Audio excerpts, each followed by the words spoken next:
Hi friends, இது ஆன்மீகம் serious part 4 video. இந்த வீடியோவில் மறுஜென்மம் என்பது இருக்கா, உண்மையா, மறுபடியும் நம்ம அடுத்த ஜென்மம் எடுப்போமா அப்படிங்கிறத பற்றியும், இந்த பிறப்பின் நோக்கம்னு சொல்கிறாங்க, நம்ம எதுக்கு வந்திருக்கோங்கிற பிறப்பின் நோக்கம் பற்றியும், பிறப்பின் நோக்கம் அறிந்த பின் என்ன நடக்கும் என்பதை பற்றியும் இந்த வீடியோவில் பார்க்கலாம். இதுக்கு முன்னாடி ஆன்மீகம் சீரியஸில் 3 வீடியோ போட்டிருக்கேன்.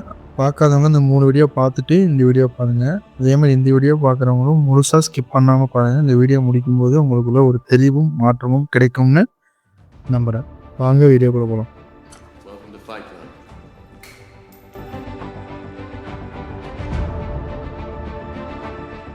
மறுஜென்மம் என்பது உண்மையா?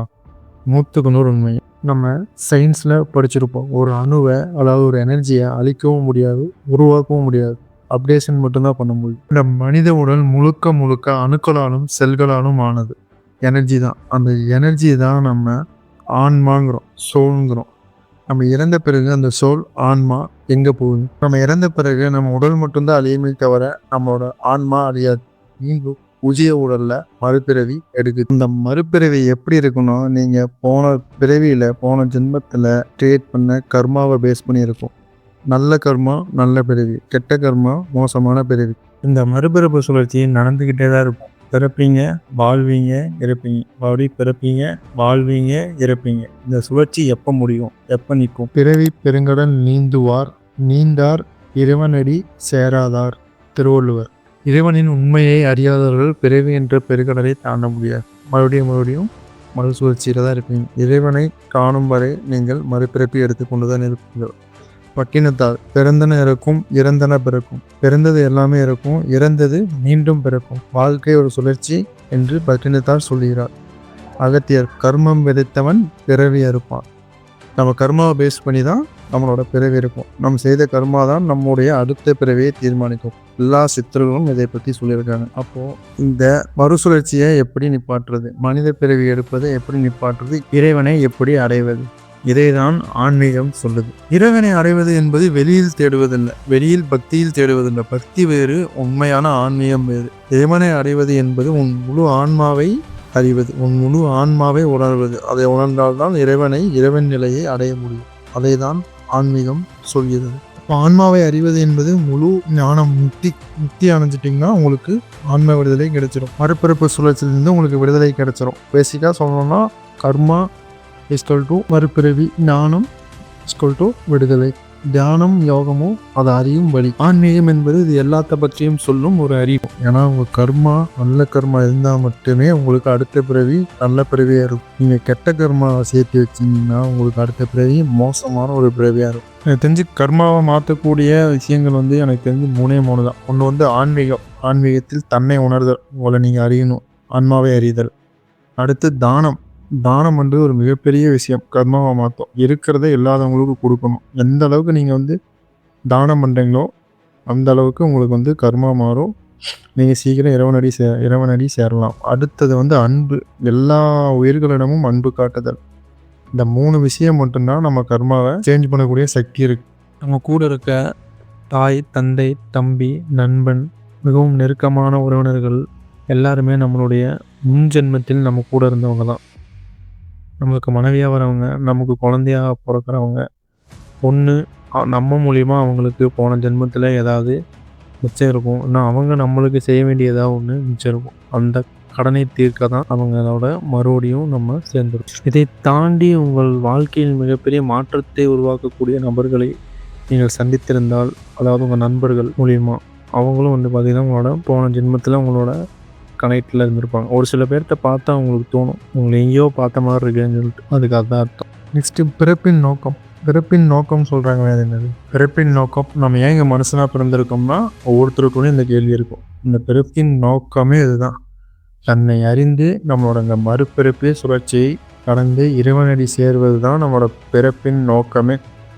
நான் ஒரு சின்னதாக ஒரு விஷயம் சொல்கிறேன், உங்களுக்கு கொஞ்சம் புரியும்னு நினைக்கிறேன். நம்ம உடம்புல மொத்தம் 72,000 நரம்புகள், லட்சக்கணக்கான செல்கள், ரத்த நாளங்கள்.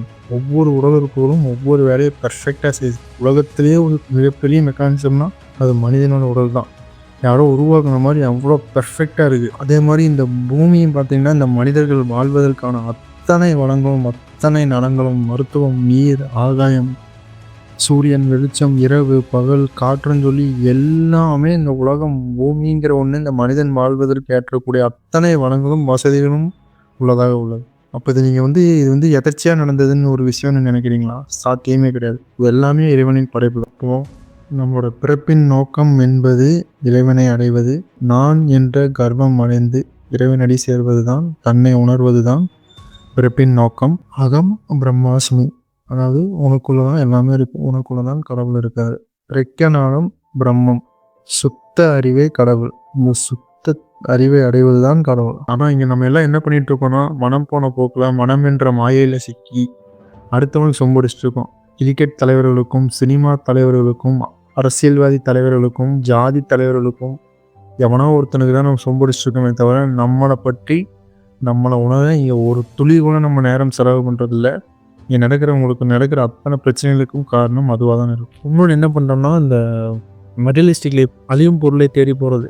நம்மளுக்கு எது தேவைன்னே தெரியாததை வாங்கணும். பணம் என்பது தேவை மட்டும்தாங்கிறத மறந்து ஆடம்பரமாக மாறுது. அங்கே தான் பிரச்சனையாக இருக்குது.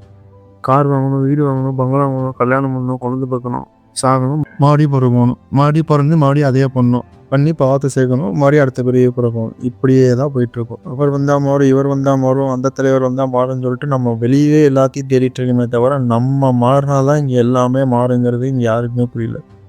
ஒவ்வொருத்தருக்குள்ளேயும் நிகழும் மாற்றம் தான் இங்கே மொத்த மாற்றமாக மாறும். அதனால நீங்கள் ஒவ்வொருத்தரும் மாற வேண்டும். ஒவ்வொருத்தரும் தங்களை உணர வேண்டும். அரிது மானிடராய் பிறத்தல் அரிது, ஔவையார் சொன்னது. ஏன்னா மனித பிறப்புல மட்டும்தான் நம்ம இறைவனை உணர முடியும். அப்போ சிற்றின்பம் பேரின்பம் சொல்லி நம்ம 2 இன்பத்தை சித்தர்கள் ஒதுக்கிருக்காங்க. அதாவது சிற்றின்பம் என்பது நீங்க இப்போ எது பெரிய பெரிய இன்பம்னு நினைச்சிட்டீங்களோ, காமம், பொருளாசை, பண ஆசை, பெண்ணாசை, இது எல்லாமே போதை, இது எல்லாமே சிற்றின்பம்.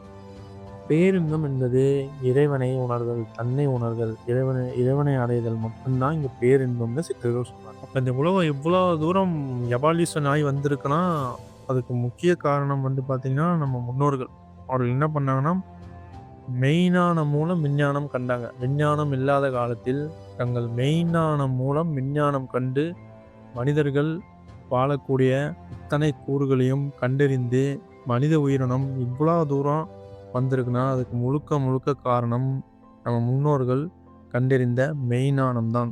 இந்த உலகம் எவ்வளோ தூரம் எவால்யூஷன் ஆகி வந்திருக்குன்னா அதுக்கு முழுக்க காரணம் மெய்ஞானம் மட்டும்தான். அப்படி மெய்ஞானம் அடைந்தவங்க நம்மளுக்கு கொடுத்துட்டு போனாதான் திருக்குறள், திருப்புகழ், திருவாசகம், குரானு, பைபிளு, பகவத்கீதைங்கிற அத்தனை விஷயங்களும். ஆன்மீகம் என்பது, மெய்ஞானம் என்பது மனிதன் அடுத்த கட்டத்திற்கு போவதற்கும் மனிதனின் முன்னேற்றத்திற்கும் இந்த உலகை அடுத்த கட்டத்திற்கு எடுத்து செல்லவும் இறைவன் மனிதன் மூலியமாக செய்யும் செயலே ஆகும். கற்றதனால் ஆய பயனன்கொள் வாளறிவன் நற்றால் தொழா ஆர் எனின். அதாவது தூய அறிவு வடிவமாக விளங்கும் இறைவனின் நல்ல திருவடிகளை தொழாதவர் எவ்வளவு கல்வியை கற்றிருந்தாலும் அவனால் எந்த பயனும் இல்லை. ஒரு பாலில் தயிர் இருக்கு, மோர் இருக்கு, வெண்ணெய் இருக்கு, நெய் இருக்கு. ஏன்னா இந்த பால் தான் இது எல்லாமா மாறுது. அதே மாதிரிதான் மனுஷனுக்குள்ளேயும் எல்லா சக்திகளும் இருக்கு. அதை அவன் உணர வேண்டும். கடவுள் மனுஷ ரூபா. Final one. அப்போ நம்ம பிறப்பின் நோக்கம் தெரிந்து ஆன்மாவை அறிந்து இறைவனின் சேர்ந்தாச்சுன்னா அப்போ நம்மளுக்கு மறுபிறவி இருக்காதா?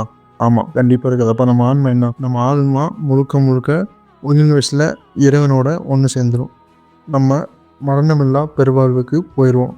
சிவனோட ஐக்கியமாயிருவோம். அப்படி என்லைட்மெண்ட் அடைஞ்சு மரணமில்லா பெருவாழ்வு அடைஞ்சு எனர்ஜியாக மாறினவங்க தான், சிவத்துடன் ஐக்கியமானவங்க தான் நம்ம வணங்குற கடவுளர்கள் எல்லாம். முருகன், ஜீசஸ், அல்லா, சித்தர்கள் எல்லாம் என்லைட்மெண்ட் அடைஞ்சு எனர்ஜியாக மாறினவங்க தான்.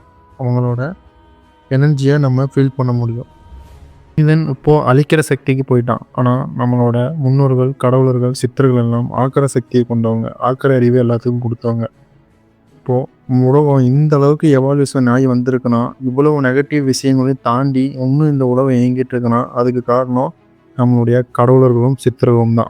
அவங்களோட எனர்ஜி எப்பயுமே இங்கே இயங்கிட்டு தான் இருக்கும். நம்ம மூலியமாக அவங்க இந்த உலகத்துக்கு சுத்த அறிவையும் தூய அறிவையும் கொடுக்கும். இந்த உலகத்தை மேம்படுத்தவும் எப்பயுமே அவங்க இங்கே இருப்பாங்க. நான் முதலே சொன்ன மாதிரி தான் ஆன்மீகத்தின் நோக்கம் இனம், மொழி, சாதி வேறுபாடின்றி அனைவரும் சமமே என்று உணர்வது, போர் இல்லாத வாழ்க்கையை நோக்கி நகர்வது.